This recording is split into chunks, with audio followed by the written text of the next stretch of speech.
Hello, good morning, everybody. Today I'm going to talk on supervised and unsupervised learning. These are the two approaches in learning process. I'm not talking about the learning process in general, but the learning process in data science, learning process in data analytics, learning process in machine learning, learning process in data mining. There are two schools of thoughts. One is supervised learning, another one is unsupervised learning. The words are quite clear. Supervised learning means what? Someone is monitoring, someone is observing your learning. Whereas in unsupervised learning, there is no monitor, there is no supervisor. And in the absence of supervision, you are learning. That is unsupervised learning. In the presence of supervisor, you are learning. That is supervised learning. This is just the understanding of the two words, supervised learning and unsupervised learning. The conceptual understanding of these two terms is still different than this, but which is coherent with this also. Now, to begin with, I will give you two examples. I will illustrate you in detail two examples, and I will try to illustrate them in Marathi only because you can understand the essence of that story, essence of that illustrations quite well. मित्रांनो, आपल्या सगळ्यांना माहीत आहे की महाराष्ट्र ही संतांची भूमी आहे. संत ज्ञानेश्वर माऊलींपासून तर तुकोबा रायापर्यंत अनेक संतांनी या भूमीमध्ये संत परंपरा चालू ठेवलेली आहे. समाजाला खूप मोठ्या प्रमाणावर प्रबोधन केलेलं आहे आणि संत साहित्य, संतांचं कार्य हे अवर्णनीय अशा प्रकारचं आहे, अविस्मरणीय अशा प्रकारचं आहे. अशा या संत परंपरेच्या पंक्तीमध्ये ज्ञानोबांच्या काळामध्ये संत चोखामेळा नावाचे एक संत होऊन गेले. संत चोखामेळा हे आपल्या सगळ्यांना कल्पना आहे, डिप्लॉईड क्लासमधले हे सज्जन होते. परंतु आचरणाने, विचाराने, कृतीने ते संत या पदांपर्यंत पोहोचले. त्यांनी अनेक अभंग लिहिली आणि आजही आपण ती खूप मोठ्या प्रमाणावरती वाचतो, अभ्यासतो, त्याचं चिंतन मनन करतो. अशा संत चोखामेळा संदर्भातली एक गोष्ट मला तुम्हाला सांगायची. संत चोखामेळांचा काळ म्हणजे त्या काळात तो ज्ञानदेव माऊली होते, नामदेव महाराज होते, जनाबाई होती, सावतामाळी होते. असा तो संतांचा, ज्याला आपण गोतावळा म्हणतो, तो गोतावळाच्या काळामध्ये समकालीन अशा प्रकारचे ते होते, समवयस्क अशा प्रकारचे ते होते. संत चोखामेळा हे डिप्लॉईड क्लासमध्ये असल्यामुळे त्या काळातली समाजव्यवस्था बद्दल आपण काही जास्त चर्चा करण्याची गरज नाही आहे. परंतु संत चोखामेळांना पंढरपूरच्या विठ्ठल मंदिरामध्ये दर्शनास मात्र जाण्याचं कधीही योग आलेला नाही. संत चोखामेळांचं मूळ गाव हे मंगळवेढा, अगदी पंढरपूरपासून 20-25 किलोमीटर अंतरावरती असलेलं त्यांचं गाव. अशा संत चोखामेळाबद्दलची ही गोष्ट तुम्हाला मी जी सांगतोय ती जोहार मायबाप जोहार ही एक कादंबरी आहे, मराठीतली कादंबरी आहे. आणि ही कादंबरी म्हणजे संत चोखामेळावरती एका संशोधकाने केलेल्या विद्यावाचस्पती पदवीकरिता केलेला जो प्रबंध आहे, त्या प्रबंधाचं रूपांतर नंतर त्या कादंबरीमध्ये करण्यात आलेलं आहे. आणि या कादंबरीमध्ये आपण हा मी सांगतोय तो रेफरन्स, तो संदर्भ पाहू शकता, वाचू शकता. तो संदर्भ असा आहे की संत चोखामेळा हे उदरनिर्वाहासाठी काही कामाला जायचे. ते त्या काळामध्ये मंगळवेढ्यामध्ये एक खूप मोठ्या प्रमाणावरती दगडी काम चालू होतं. म्हणजे खूप असं विस्तृत आणि आवडहवी अशा प्रकारचं दगडी काम त्या काळामध्ये चालू होतं. आणि खूप मोठं दगडी काम असल्यामुळे दगड उचलणे, दगड घडवणे, दगड बसवणे, या सगळ्या प्रक्रियेमध्ये एकेका दगडासाठी अनेक माणसं आणि अनेक दिवस लागायचे. असं हे अवघड, असं हे वेळखाऊ कामाकरता काम करणाऱ्या कामगारांची संख्यासुद्धा खूप मोठ्या प्रमाणावरती होती. या कामावरती अनेक कामगारांप्रमाणे, मजुरांप्रमाणे संत चोखामेळासुद्धा त्या काळामध्ये कामाला जात होते. आता ह्या मंडळींचा एक दिनक्रम असतो.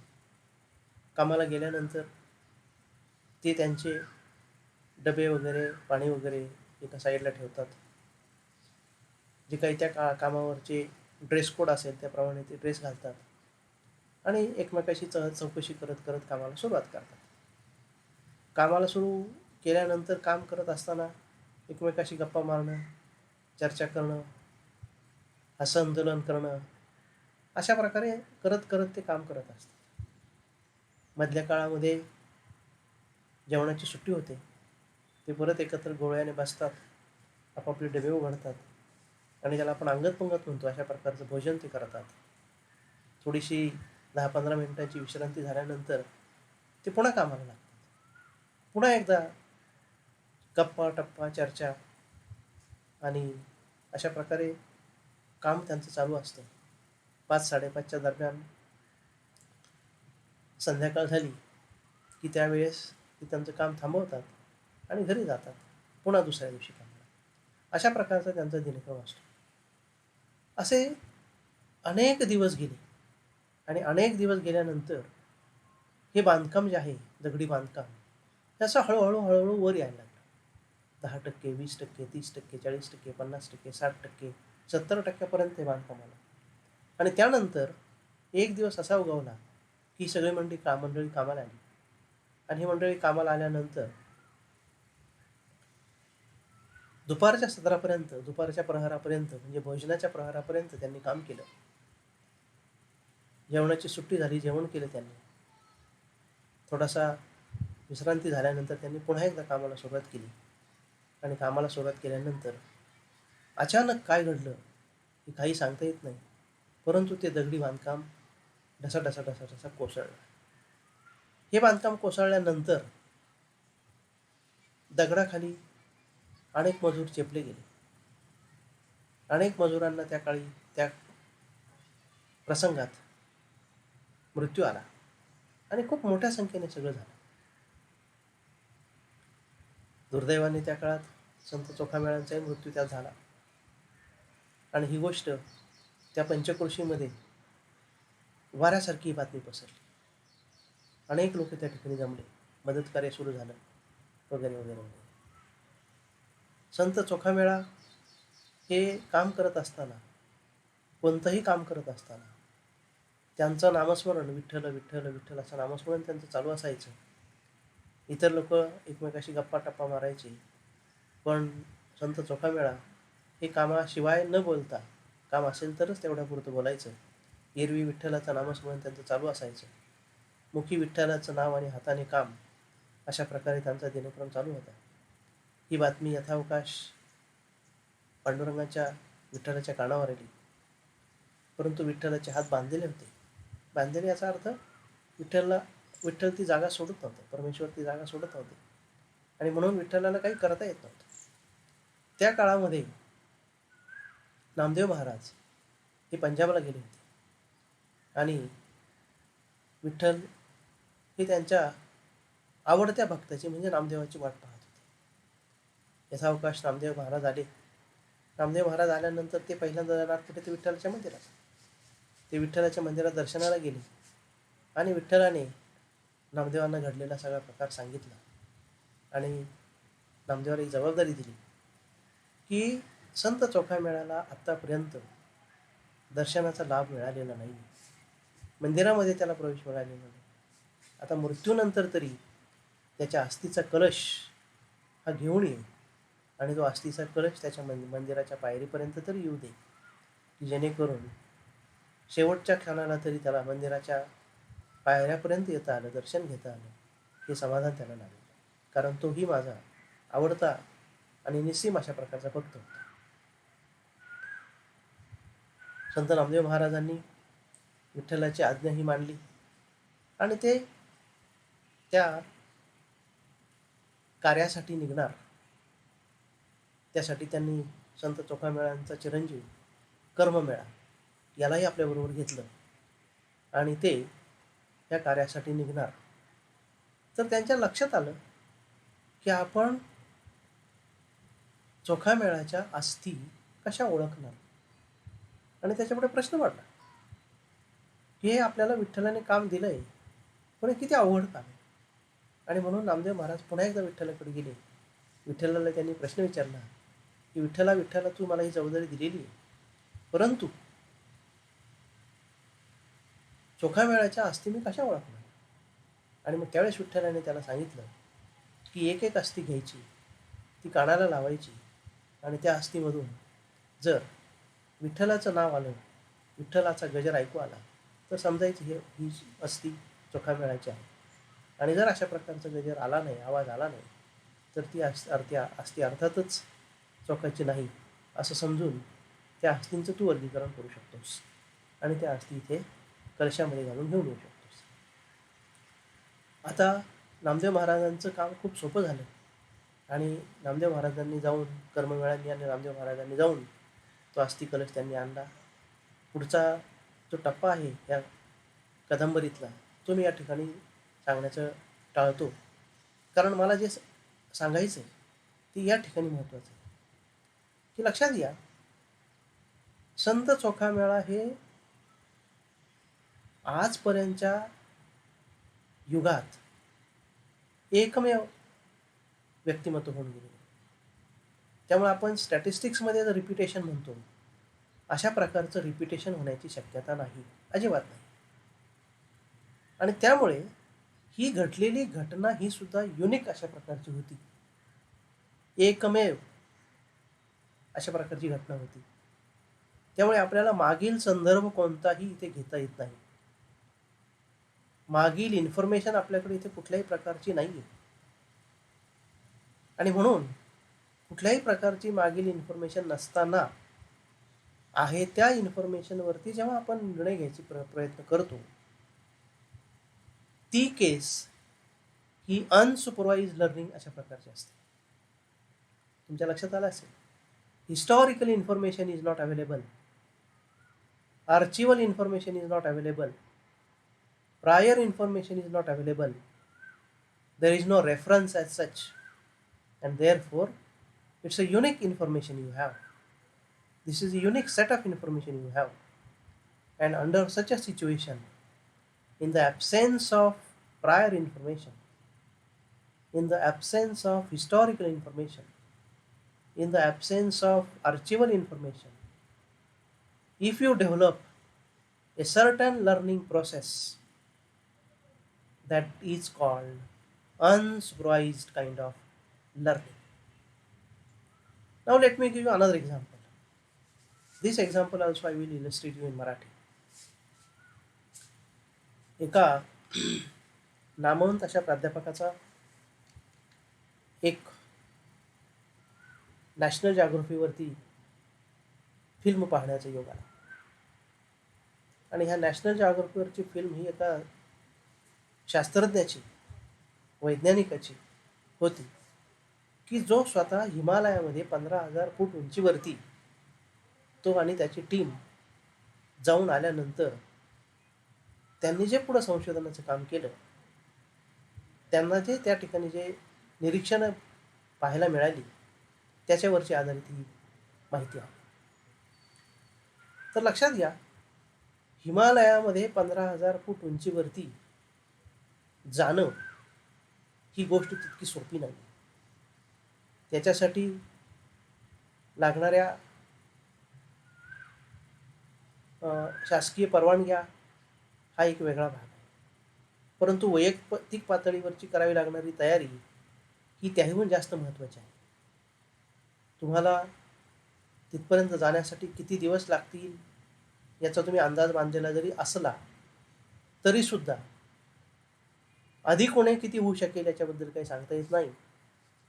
आणि म्हणून तेवढ्या आणि परत येण्यासाठीच्या एकूण तुमच्या निघाल्यापासून परत येईपर्यंतच्या दिवसातलं जे काही तुमची गरज आहे त्या संदर्भातली सगळी पूर्तता करणे, पुरेशा प्रमाणात पूर्तता करणे ही एक तुमच्या तयारीचा भाग आहे. याच्यामध्ये मग खाद्यपदार्थासहित, स्टिकसहित, ऑक्सिजन सिलेंडरसहित वेगळ्या प्रकारचं लगेज हे तुमच्याबरोबर तुम्हाला घ्यावं लागतं, याची तयारी करावी लागते. आणि हे सगळं तुम्हाला तुमच्या पाठीवरती घेऊन जायचं आहे, बर्फातून जायचं आहे. त्यामुळे एवढ्या अशा साहसी मोहिमेमध्ये जाण्यासाठी तेवढंच साहसी अशा प्रकारचं मन, हृदय आणि धैर्य लागतं. हे वैज्ञानिक आणि त्यांची टीम यांनी अशा प्रकारचं साहसी धैर्य दाखवून ते हिमालयामध्ये 15,000 फूट उंचीवरती गेले. गेल्यानंतर त्यांना तिथे एक आश्चर्यजनक गोष्ट पाहायला मिळाली आणि ती म्हणजे त्या ठिकाणी त्यांना काही डेड बॉडीज दिसल्या. आता ह्या डेड बॉडीज दिसल्यानंतर त्यांच्या मनामध्ये अनेक प्रश्न निर्माण झाले की ह्या डेड बॉडीज इथे कशा काय आल्या, कशासाठी आल्या, कोणत्या कामासाठी आल्या, कधी आल्या, आणि इथं आल्यानंतर त्यांच्याशी असा कुठल्या प्रकारचा व्यवहार झाला का नैसर्गिक व्यवहार झाला की जेणेकरून त्या ठिकाणी मृत्यू पावलेले आहेत. ह्या एवढ्या डेड बॉडीजमध्ये महिलांची संख्या किती, पुरुषांची संख्या किती, लहान बालकांची संख्या किती, मुलांची संख्या किती, अशा प्रकारचे अनेक प्रश्न त्यांच्या मनामध्ये निर्माण झाले. आणि ते दृश्य पाहून ते अतिशय हिलावून गेले. वैज्ञानिक असल्यामुळे वैज्ञानिक दृष्टिकोन तर होताच होता, संशोधन त्यावरती करायचं होतंच होतं. वेगवेगळ्या अंगाने संशोधन करत असताना सांख्यिकी आकडेवारी संदर्भात सुद्धा संशोधन त्या ठिकाणी आवश्यक होतं. आणि ते म्हणजे पुरुष किती अंदाजे, स्त्रिया किती अंदाजे, मुले किती अंदाजे, अशा प्रकारचे अंदाजे स्त्री पुरुष मुलांची आकडेवारी माहीत करून घेणे, ती शोधणे, हे एक महत्त्वाचं काम होतं. आता हे सगळं करण्यासाठी त्यांच्याकडे एक गोष्ट होती निश्चितपणानं, आणि ती म्हणजे त्यांना त्या ठिकाणी ज्या डेड बॉडी सापडल्या त्या डेड बॉडीच्या बोन्सची वेगळ्या प्रकारच्या मेजरमेंटचं रेकॉर्डिंग करायचं. मग त्या बोनची लांबी मोजणे, वजन मोजणे, त्यातलं कॅल्शियम कंटेंट मोजणे, त्याचे डायमीटर वेगळ्या ठिकाणचा मोजणे, अशा प्रकारच्या वेगळ्या मेजरमेंट ते घेऊ शकत होते. आणि तो एक डेटा त्यांच्याकडे तयार होऊ शकत होता. आता अशा प्रकारचा डेटा मिळाल्यानंतर याचं ॲनालिसिस करून जर आपल्याला अमुक रेकॉर्ड हे स्त्रीचं होतं का पुरुषाचं होतं का मुलाचं होतं, पहिलं रेकॉर्ड, दुसरं रेकॉर्ड, तिसरं रेकॉर्ड, तर त्यासाठी लक्षात घ्या आजपर्यंत वेगवेगळ्या संशोधकांनी अशा प्रकारचा स्त्री पुरुषांच्या बोन्सचा स्टडी केलेला आहे की साधारणपणे पुरुषांच्या बोनची, हाताच्या बोनची लांबी किती असते, रुंदी किती असते, डायमीटर किती असतो, वजन किती असू शकतं, कॅल्शियम कंटेंट किती असू शकतात, अशा प्रकारचे एक्सपेरिमेंट, अशा प्रकारचा स्टडी अनेक ठिकाणी झालेला आहे. आणि त्यातून एक प्रकारे स्टँडर्ड आपल्या डोळ्यापुढं आलेला आहे. आता हे जर स्टँडर्ड अनेकांनी स्टडी करून एस्टॅब्लिश केलेलं असेल तर मला असं वाटतं की ते रेफरन्स म्हणून आपल्याला उपयोगाला येणार आहे. आणि हे रेफरन्स म्हणून उपयोगाला आलेलं साहित्य, इन्फॉर्मेशन ही सध्याच्या तुमच्या डेटाच्या वर्गीकरणासाठी उपयोगाला येऊ शकते. ही दुसरी जी मला घटना सांगायची होती ती इथपर्यंत सांगायची आहे. या ठिकाणी आता लक्षात घ्या, ह्या घटने अगोदर वेगवेगळ्या ठिकाणी वेगवेगळ्या कालखंडामध्ये लोकांनी केलेला स्टडी, ही हिस्टॉरिकल इन्फॉर्मेशन आहे, हे रेफरन्सेस आहेत, ही आर्चिवल इन्फॉर्मेशन आहे आणि ही इन्फॉर्मेशन आपल्याला बेस म्हणून उपयोगाला येऊ शकते आपल्या क्लासिफिकेशनसाठी. अगोदरच्या एक्झाम्पलमध्ये आपल्याकडे कुठल्याही प्रकारचं हिस्टॉरिकल इन्फॉर्मेशन नव्हती. आज मात्र वर्गीकरणासाठी आपल्याकडे हिस्टॉरिकल इन्फॉर्मेशन आहे, म्हणजे काहीतरी रेफरन्स आपल्याकडे आहे आणि त्या रेफरन्सच्या आधारे आपण आपला प्रॉब्लेम ॲड्रेस करण्याचा प्रयत्न करणार आहोत. म्हणजे पहिल्या एक्झाम्पलमध्ये हिस्टॉरिकल इन्फॉर्मेशन नव्हती, दुसऱ्या एक्झाम्पलमध्ये हिस्टॉरिकल इन्फॉर्मेशन आहे. याचा अर्थ पहिलं एक्झाम्पल हे अनसुपरवाइज्ड लर्निंग अशा टाईपचं झालं, दुसरं एक्झाम्पल हे सुपरवाइज्ड लर्निंग अशा प्रकारचं झालं. मला असं वाटतं की या दोन एक्झाम्पलवरून अनसुपरवाइज आणि सुपरवाइज लर्निंगमधला बेसिक फरक आपल्या निश्चितपणाने लक्षात आला असेल. मी आता आणखी काही एक्झाम्पल आपल्याला देणार आहे. उदाहरणार्थ, जेव्हा मला एखादी वस्तू खरेदी करायची असते, जेव्हा मला एखाद्या टुरिस्ट प्लेसला जायचं असतं आणि त्या ठिकाणी मला हॉटेल बुकिंग करायचं असतं, त्यावेळेस मी साधारणपणे त्या हॉटेलच्या रिव्ह्यूकडे जातो, त्या हॉटेलच्या स्टार रेटिंगकडे जातो आणि त्याच्या रिव्ह्यूज वाचतो आणि त्या रिव्ह्यूवरून मी एक माझं जजमेंट तयार करतो की ह्या हॉटेलला मी बुकिंग करू का नको, ह्या हॉटेलची सर्व्हिस कशी आहे, ह्या हॉटेलची फूड क्वालिटी कशी आहे, ह्या हॉटेलचा ॲम्बियन्स कसा आहे, ह्या हॉटेलचं क्लिनिंग कसं आहे, ह्या हॉटेलचा स्टाफ कसा आहे, वगैरे वगैरे प्रकारच्या आत्तापर्यंतच्या क्लायंट्सने ज्या काही रिव्ह्यू पोस्ट केलेले आहेत त्या रिव्ह्यूचा आपण उपयोग करून आपला डिसिजन घेऊ शकतो. म्हणजे मला माझा डिसिजन घेण्यासाठी काहीतरी हिस्टॉरिकल इन्फॉर्मेशन अवेलेबल आहे. This is a supervised kind of learning. दुसरं एक्झाम्पल द्यायचं, तुमच्याकडं काही ॲटम्स आणून दिलेले आहेत, खूप मोठ्या प्रमाणावर आणून दिलेले आहेत आणि तुम्हाला सांगितलं की याचे ग्रुप्स तयार करा, पण अगोदर याच्याबद्दलची काहीच माहिती नाही तुमच्याकडे. हे झालं अनसुपरवाइज्ड टाईपचं लर्निंग.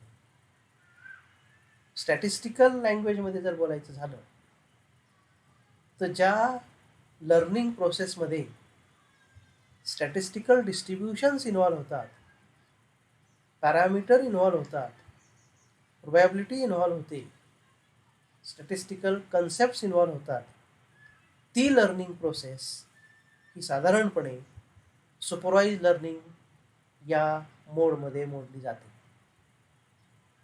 ज्या ठिकाणी स्टॅटिस्टिकल डिस्ट्रीब्युशन, पॅरामीटर, प्रोबॅबिलिटी याचा कुठेही रेफरन्स येत नाही, त्याचा वापर केला जात नाही किंवा त्याचा वापर करणे शक्य होत नाही, तो डेटा तशा प्रकारचा नसतो.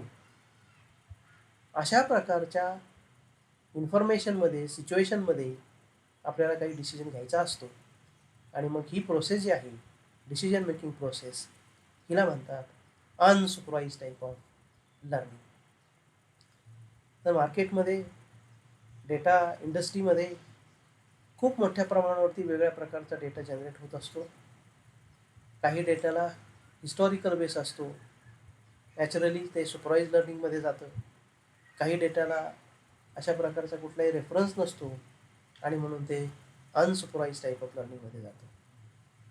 मला असं वाटतं सुपरवाइज आणि अनसुपरवाइज लर्निंग या संदर्भात सोप्या भाषेमध्ये सांगण्याचा मी प्रयत्न केलेला आहे. आपणास ते आवडलं असेल किंवा समजलं असेल अशी मी अपेक्षा करतो आणि या ठिकाणी माझं हे व्याख्यान थांबवतो. धन्यवाद.